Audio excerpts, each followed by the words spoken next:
Guys আসসালামু আলাইকুম। কেমন আছেন? আশা করি ভালো আছেন। দেখেন আমার বাবু খেলতে আছে আর বড় ভাইয়ের সাথে। আর বড় ভাই ঝুনঝুনি লড়াইতে আছে, সে দেখতে আছে।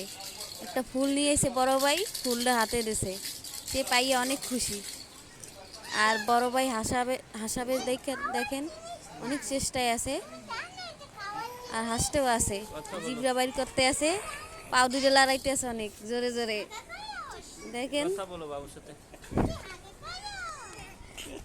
সে বড় ভাইকে দেখে অনেক খুশি। আর বড় ভাই ছোট ভাইয়ের জন্য কাছে আসবে দেখে বায়নাও ধরতে আসছিল, তাই আসছে পড়ছে। দেখেন কিভাবে আদর করতে আছে ভাইকে, আর ভাই অনেক খুশি। ফুল নিয়ে এসে ভাইয়ের জন্য, ভাই যেন ওইটা দেখে খুশি হয়। দেখেন কিভাবে হাসাইতে আছে সে, আর ও হাসতে আছে। আর আপনাদের যদি ভিডিওটি ভালো লাগে তাহলে লাইক